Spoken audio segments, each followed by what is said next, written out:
All right, good morning, everybody. Hope everyone's doing great. Happy early Mother's Day to my mom and mother-in-law and my wife. Just want to put that out there, and excited to be around a great group of rookies that were playing with great effort and enthusiasm yesterday, and get a chance to do it again. So, best time of the year right now as we start to get back out in the grass with the players and have some fun doing it. So, with that, I'll open up to any questions. You took the job back in the winter. It was a little bit of a leap of faith to see how everything would come together. When you reflect on all of the talent accumulation you guys have had since you got here, what are your biggest takeaways and your perspective on what you have to work with now? Yeah, I think from the day I began meeting with Coach Flus and Ryan there, I thought the clear connection and the clear vision that they had of where they wanted to keep going with this program felt comfortable, felt really, like I said, clear, and there was good, open, and honest communication throughout the process because it was a process, and we were able to arrive at the spot we're at today with adding some talented players, added players through the draft, all the things you do this time of year, and excited to move forward with it. What did you want to know about Caleb in the pre-draft process as you got some time to sit down with him? I think when you're getting to know the player, right? That's based on the tape, but getting to know the person, that's the time where you get to spend time with them. Whether it's the starting point at the combine or the 30 visit or the pro day. So just getting to know the person and getting to know what he liked outside of football, what he was like as a person outside of football, and starting to build that relationship. And it's been a cool process. He's an unbelievable human being. Football is part of what makes him special, but there's a lot more outside of that makes him special as well. And so, but right from the jump, you get that initial meeting with someone, and like, all right, this guy's a pretty cool guy. We can move forward right here. What most intrigues you about him on the field? On the field, his arm talent, and his ability to put the ball where it needs to be. That's evident from day one, and now it's about keeping to learn and progress and keep moving forward with our system. But the arm talent and what he's able to do is fun to watch. He obviously had huge success in college. What does he need to know now? What kind of coaching does he need to catch up with the NFL game? Because I imagine that's hard for star quarterbacks to accept that they need to do things differently at the NFL level. Right. I think just with our interactions so far, his ability and desire to accept coaching and keep learning, keep listening has been excellent, as have all the rookies that have been in here for the last 24 hours or so. And so as he moves forward, it's really more about the operation, building that foundation. The plays, the schemes, those things will happen as we keep building an offense. But right now, at the core of it, each building in football, you speak so many different languages, and a lot of words mean the same thing. But you got to figure out, what's our language? What's the language for the 2024 Chicago Bears? And so that's a main part of it, main part of what we're doing right now. Main part of the process as we build forward to that final culmination of all the work we put in. We're on game day when stuff's going on and we're talking to each other, we're using the terms that mean the same thing to one another, and it's not there's no gray area, and that communication can be at the highest level possible. Caleb was telling us that he was able to get a head start on some of the things like the cadences, the drops. How has that materialized now that you're back together for minicamp? Yeah, no, it was great to be able to get to that. Obviously, Will being a big help with that, but just starting that process of the communication, because like I said, there's so many things. How you're going to call a hitch route. There's, around the league, there's probably 5-6 different ways to call the exact same route. In different systems. So the chance before you get in the scheme and the offensive breakdown, what are we calling certain footwork? What are we calling individual routes? And, when you can come in to rookie minicamp and have a good grasp of that, now you can start to build on that foundation and move forward at a little quicker process. Shane, given your time in Seattle working with 3 wide receiver sets, how does it kind of help you as you guys work to build this offense here, with Keenan, DJ, Dunze?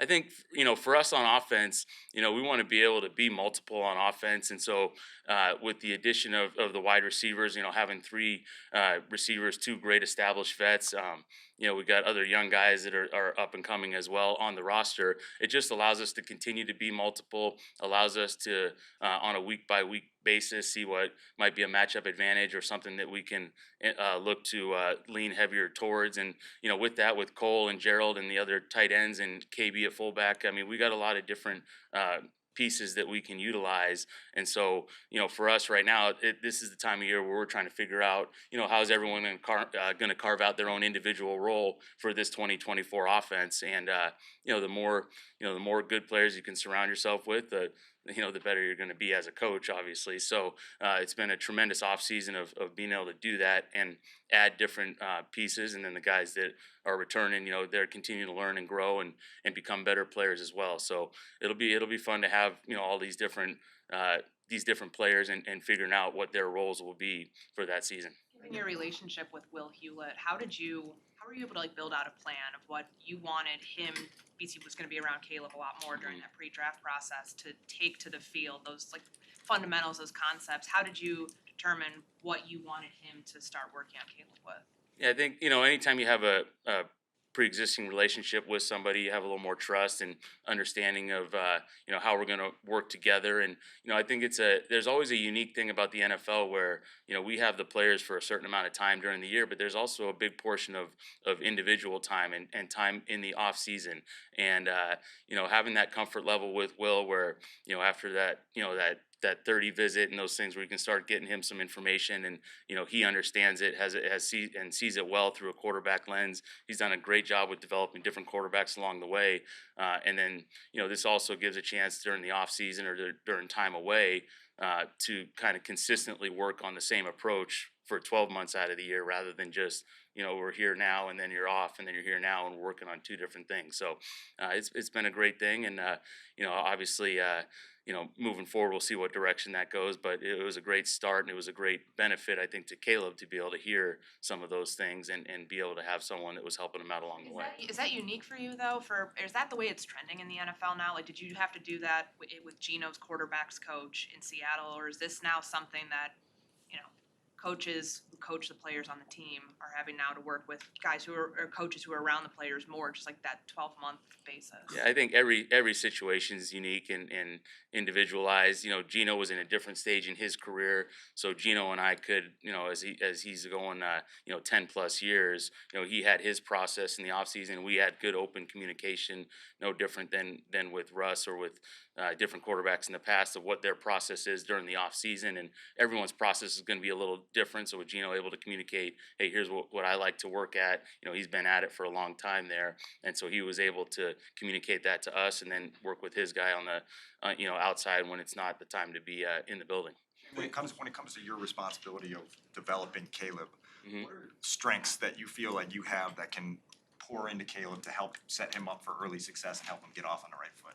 Yeah, I think for me, the things that we're pouring into right now is just the understanding of the big picture of the game, right? And all the intricacies and the nuances that, first of all, between college and the NFL, being able to start with that ground floor approach and build that repertoire of his knowledge up as we're going. And so for me, also being able to lean on Kerry Joseph and the rest of our offensive staff, to me, this is always a collaborative effort. So it's going to take all of us to help him along the way, and everyone has great individual strengths that they can bring to the table. So for me, it's helping him with the big picture of the game, understanding the offense, understanding situational football, and then Kerry being a great technician and making sure we're always working on the fundamentals and that belief in the basics, and then Thomas with the pass game and everything that he can bring there and prior experiences to lean on. So it's a collaborative effort. We'll all work at it together, and like I said, so far all the rookies have been open and ready to learn. Caleb, Shane, with you've Caleb having obviously- been in the shotgun so often in Mhm. college and Lincoln's system, what's the biggest transition that a quarterback goes through from that to going under center more frequently? Yeah, I think, the one thing Caleb's shown is that he can, be in all sorts of backfield alignments. Did a great job at his pro day. He's played quarterback his whole life. So I think the biggest thing will be just the footwork and really mastering that first step from under center, something that he's taken pride in already and really gotten a jump on here in this rookie minicamp. But like I said, he's played the position his whole life, just like these other guys have. So I think there's a good natural transition, and it wasn't something where, hey, we're starting from total scratch right here with the drops and with the footwork at the quarterback spot. Shane, you've obviously been familiar with Caleb for years, but as you sat down and looked at film, is there a throw? Is there a play that jumped out at you? You talk about, he can put the ball where it needs to go, but was there a memorable moment where you went, oh, yeah, that's special? Oh man, just to pick one, I think I just think, just in general, I think one of the key moments for me as I'm watching him, because he's had a great career, and I know things went. Sometimes they're great, and sometimes you're looking for learning to play the next play. But I think the way that he finished the UCLA game, and the way that he stayed competing no matter what the outcome was going to be, and he made some good throws, some throws on the move to finish the game out there. To me, you see the competitor, the championship mindset, where he's going to be at his best no matter the situation around him, and keep playing. And so I think seeing that, because not everyone's good in the NFL, right? And every week you're playing against great people on defense, great schemes, and so that ability, regardless of what's going on with the external noise or the situation within the game, to play every play as its own individual snap. He demonstrated that, and so that was take away all the highlight reels. That was a good moment. That was this year when they got beat. Yeah. Thank you, Shane. Thank you. Great to be back. Great to actually be involved in football activities. A lot of planning. It's good to get past the draft and to start the process of putting the 2024 Chicago Bears defense together. Really excited about the way the players have worked. We had a really good session yesterday with the rookies. Austin Booker looked terrific. Excited about what he's going to add and what he's going to bring to our football team, our defensive line, and that pass rush that we're in the process of assembling and building and turning into a formidable part of our defense. So everything is going extremely well. It's a beautiful day out to finish up this rookie camp. Looking forward to it, and glad to see everybody here this morning, and I'll take your questions. We've heard Booker described as raw. Would you agree with that? And what is there in terms of raw materials that you'd like to be able to build with? Right. When you hear that word, that implies that there's not a lot of polish, not a lot of perhaps details, or there's a lack of experience in terms of, how you appoint or how you apply what you're able to do against the offense. I'm not sure I've met a rookie that wasn't raw. And so what we want to do is just take what he can do and really hone and shape that, develop him, inform him of all of the things that will allow him to play as fast and as physical as he possibly can play, and just build the player, build the person, and build the player. Austin obviously comes into the league with some traits that were very attractive. I think Flus used the adjective slippery. I'm curious if you could expand just on the things that caught your eye and just watching some of the things he can do that said, yeah, we really want to work with this and develop it. With no question. One of the things that, for me, for rushers, the energy, he has a tremendous amount of energy. He never seems to be out of the play, either early or as the play extends with the quarterback, especially as a rusher. And, when you talk about slippery, it's just hard for the protection, either the person assigned to him or whatever, to get a solid shot on him. He's always rotating and flipping his hips at the right timing so he can continue to advance toward the quarterback. And so he's got that innate feel and ability. You're not going to be able to get a consistent shot on him. And so that's going to help him to continue to advance toward the quarterback. It's a great thing. I was watching him out there yesterday, and you kind of see that in some of the drill work with Travis and Brian, that he has that trait, he has that length and what have you. Who has stood out among the veterans that you've been working with during the offseason program? What are some of your impressions of those guys? You see the smile on my face. And, it's one thing to sit in the room and to review all of the film from last season. And I had a chance to do that very briefly before I addressed this group the first time. And now to have gone through that process, and now you're actually out on the field with the guys. The group, I'm just really excited about working with this group. They're smart. They are a very smart group. You can feel the experience. They understand our defensive package. They understand the details of our package. I have a background with Tremaine, so it's just great to be back out on the field with him and to watch him lead and communicate and just kind of quarterback our defense. I believe our rushers are a year better in terms of where we were last year and some of the things that we're going to do to enhance that group. Our back seven, I just think, our back seven, I think they're as good a group as there is in the NFL.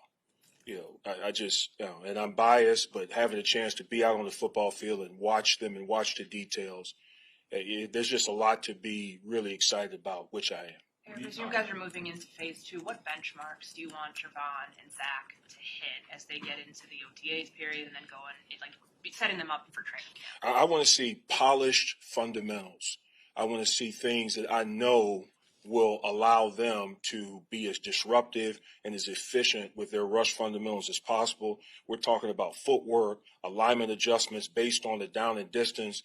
And when we're in an obvious passing situation, it's more awareness and just a great coordination of fundamentals that I know that are going to give them a chance to really win that particular rep and down. Is Javon ready for full-time? I feel like if that's his spot at 3 technique with Justin gone, is he ready for a full-time role there? Well, our responsibility is to make sure he is when it counts. And that's why we're going to use the full process, the off-season training camp, every ounce of meeting that we can get walkthroughs to just continue to move him forward. When you talked about the rookies all kind of being raw, and as it pertains to defensive end, what's the biggest adjustment that a defensive end has to make from college to the pros before they're not raw? Without question. I guess the strength and the power of the guys that they're going up, that they're competing against. That's, to me, the biggest jump, the biggest thing that I have that you'll see. The guys, they're competing against the strongest guys on the field. And you have to be extremely precise to create separation and to execute your job and to get away from this guy. And so that's the biggest thing that I've seen that they're really shocked with is the strength of the men that they're working against. We can't afford to have a rusher stall. We can't afford to have a person on the line of scrimmage not be in total command of his gap responsibility or leverage or be in a position to finish a football play. So that's the thing that always kind of catches them by surprise. And then as their technique starts to advance, now they're finding a way to really create that separation and do their jobs. When you watched the tape on Dexter, did you see a different player in the second half of the year from the first half? Without question. And I talked to Travis about that. Flus, you could really see him becoming more and more comfortable because early in the season, like a lot of young players, especially on the line of scrimmage, they're behind because the tempo is just a lot quicker. It's a lot quicker, and they're trying to find a way to not only keep up, but to find a way to play ahead of the football play. And so as the reps and the experiences started to accumulate, you saw him starting to impose his will a little bit more. That affected his technique. And even now, you see him at I think, because I went back and looked at all of the rookie stuff and the individual stuff last year so I could have something to measure where he is now against where he was when he first came in. And I'm excited. Since the last time we talked to you, what has the process been like in terms of getting acclimated here and getting up to speed with Flus and the coaches and the players and all of that? It's been a 24-hour deal, without not a lot of breaks. But the people that are around me on the staff, the coaches, the defensive coaches, have done a great job of providing me with assistance and support where that's concerned. But it just comes down to just jumping in and just there's a lot of study, there's a lot of background that the staff will have that I'm not privy to, and they're just providing me with that information, and we're working our tails off to make sure that we're as good of a staff as we can possibly be. Most times when a defensive coordinator comes into a new job, he has to install his own defense. Veterans, rookies, nobody knows it.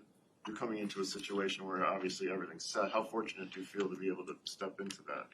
Extremely fortunate, as I mentioned when I stood here a few months back. And there's some things that are in my background that we've found, that we've determined that could be valuable, that we've implemented. And so there's some similarities with what we're doing. The terminology is different.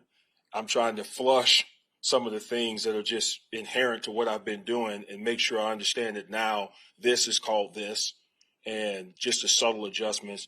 But it's a great position to be in, primarily because of the players in the locker room, Matt, and the coaches that we have on defense. In terms of Austin, what are you going to be looking for over the next 2-3 months that tells you he's making the necessary steps to be as productive as you guys need him to be this season?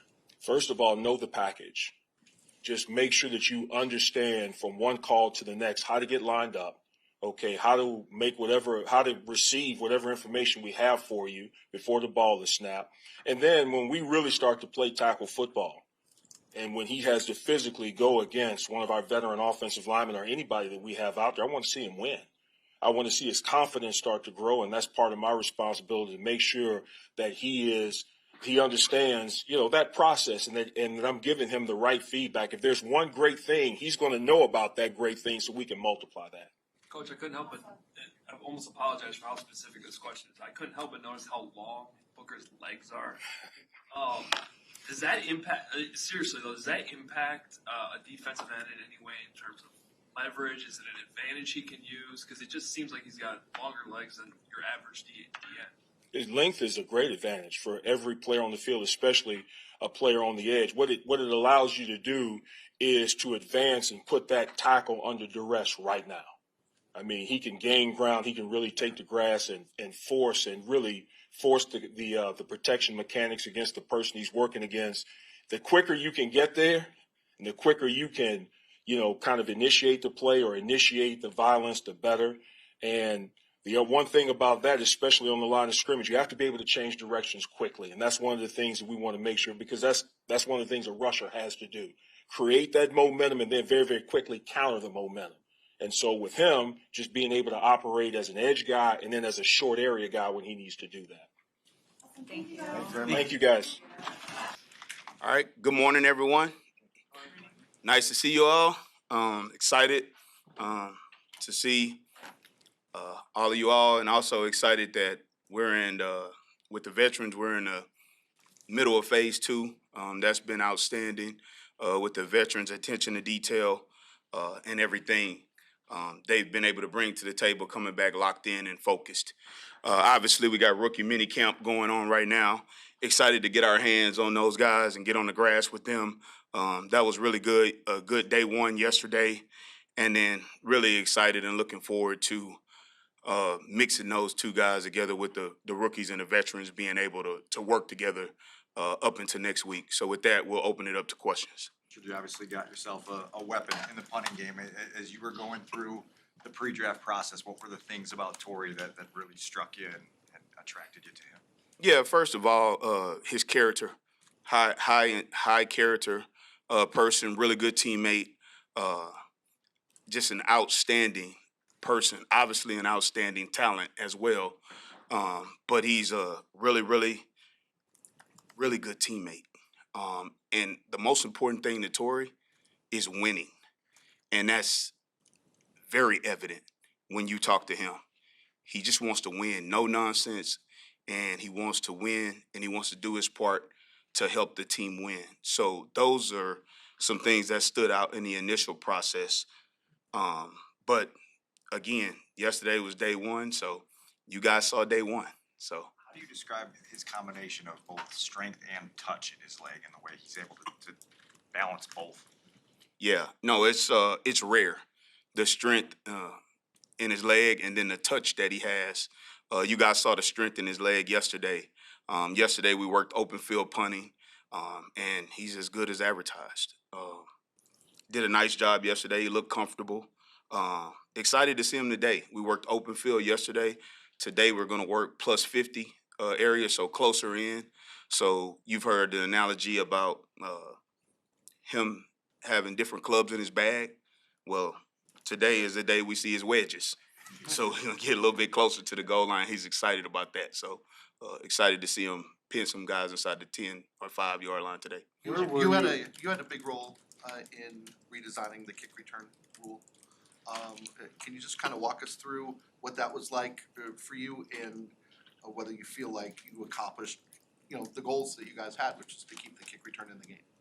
Yeah, I mean, good question. There's a cause and effect to everything. So, in pertaining to the rules, I was honored and happy to be a part of that working group, along with Darren Rizzi and John Fossil, who work with the NFL office and work with the owners to get the get the proposal on the table and to help get it passed. And so many other people were involved as well, but it's a great opportunity. So I think it'll only help the game. I was gonna say, how will you determine what kind of returner works in this new setup? Is that something you gotta practice? Is that easy to practice, hard to practice? Yeah, I mean we're all learning. It's all it's new for everyone. So it's been really a good opportunity to work on that and work through some of that, which we've done with the veterans. It's a little bit more limited in phase two, as the rules, you can't go against each other, and then we've worked it here in the camp, as you guys seen with the rookies. How will the new rule benefit your guys specifically? Is there anybody that you have in mind that's gonna really benefit from this new rule? Yeah, that's a great question, Larry. When you talk about the new rules and what is the purpose and what is the emphasis of the new rules is to bring more returns into the game. So how it pertains to our team, you can only think about a guy like Valus Jones. It's a great example. It's his birthday today too, so happy birthday for him. But a guy like that with his type of skill set, with the speed and the power that he has, and he's coming full speed ahead at you. It's like a damn freight train running at you. And he's gonna get an opportunity to touch the ball, 3 or 4 more times a game. And we all know he's a very dynamic player with the ball in his hand. But this new rule, because of the landing zone, because of the league incentivizing returns, it's only going to have a really good effect for not only our whole return team, but for a guy like that to really change the game. What are you most interested to see in the chess game? Given that everybody's kind of doing this for the first time and figuring it out, what is intriguing to you about the way that's going to go down when you guys first put it into action? Yeah, I mean, it's intriguing because it's new football. It's something new, and like we're all students of the game, so we all enjoy learning, and we all enjoy, trying to mix and match. And the chess game is where it's at in football. And to even to Larry's point and to Pat's point, the questions that were asked, what does that mean for the league? It means we expect drive starts to go up with the new rules. So with the chess game and how you can schematically scheme and get the ball in dynamic players' our playmakers' hands, like a Valus or like a Khalil, you get the ball in their hand. What does that mean? That means the drive start's going to increase. So with the drive start increasing, we suspect scoring to increase. And what is that? That's a shorter field for Caleb and the boys to go to work with. That's what it is. So it should be very exciting. Richard, we've heard a lot about Torrey being a weapon and just the way he can be utilized here. Is there an opportunity for him to maybe get some work on kickoff the way that we saw you guys do with Trenton last year a little bit? Yeah, anybody with a helmet that can kick off, and that's a great question, Courtney, is always in play. So he's always an option on kickoffs, and the rest of the league got to figure it out. So yeah, he can do some really, really cool things with the ball in his hand, from a punch standpoint and from a kickoff standpoint. So to answer your question, yes. Richard, I don't think we've talked to you since the Shrine game that you got to coach. Got a couple guys on the roster who were in that game. That experience, how'd that kind of help you maybe in the draft process, maybe better look at some of the rookies, and how did it kind of maybe shape the way that you evaluated players and maybe gave some thoughts to Ryan as they kind of built this roster? Yeah, Kevin, another really well thought out question. And as I said before, I'm eternally grateful to Coach Flus, Ryan Poles, and the McCaskey family for putting my name in contention to be a head coach at that game. So that was an invaluable experience for me. Really, what I took from it was just the opportunity to have more touch points with the players, to have a more thorough process an evaluation so that I could come back with information to give the decision makers so that they can make decisions. So we really love that part of it. And lastly, what was interesting about that is you always hear about head coaches not really being able to coach and focus like you focus on a position group or a unit. So that was different, but it was somewhat like the same, like dealing with schedules as you do as a special teams coordinator, dealing with in-game management as you do as a special teams coordinator, dealing with so many different personalities in the whole team, and then obviously organizing coaches, which is what we have to do on special teams with all the young coaches we try to develop. They help coach our drills. So while it was different, I felt like I was prepared for it, and that's a credit to Coach Flus for helping me with that. And I felt like I was prepared for it from our scouting staff because they gave us information on the players to bring back to them on certain players that they wanted to get information on. So again, really invaluable experience. And speaking of young coaches, I'm get in trouble for this, but I got to do it. It's a young coach that helps us. Kevin Cook, it's his birthday today. Outstanding coach. So, A lot of birthdays. oh yeah, a lot of birthdays today. What can Rome be as a returner? Do you see him as somebody who can make an impact in the return game for you? Yeah, I think Rome is a every down player. So Rome's a first down player, a second down player, third down player, and a fourth down player. You all know that he had 3 returns that are on the books, and 1 out of those 3 returns was a house call. So we all love that ratio, right? And we all love what he can do as a receiver. I mean, leading up in there in yards. I mean, he's a dynamic player, and again, credit to Ryan and his staff. He's an even better person. Like, he's a really good person, hard worker. So is he the favorite then to be punt returner? Is it his job? Is he to be the punt returner? Yeah, I would never discuss that in the open, but that's a great question. That's a great question. You get a great question. Yeah, that's a great question. Hey, listen, he's in contention, all right, just like everybody else. So, best man will win. Cream rise to the top. Corey said that what his skill set kind of mirrors, at least in his eyes, Mitch Wishnowsky, and I know you coached him. What do you see the similarities? Is there like a natural tie to that, the type of punter both of them are? They can do some of the same things. Obviously, Torrey watched Mitch a lot. Mitch is an outstanding player. As you guys know, Mitch led the league in plus 50 punting last year. He was, he's a weapon. And I see Torrey in the same way. I see Torrey as a weapon. 2 different players have to be coached 2 different ways. The good thing about Torrey is you guys saw him, he's a big man. Right, he's a big man. He's all of 6'4", 200 plus pounds.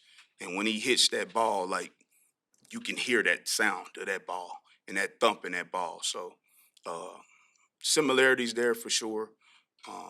And excited to work with him today. I'm excited about this kid, obviously. All right. Good? All right, thanks.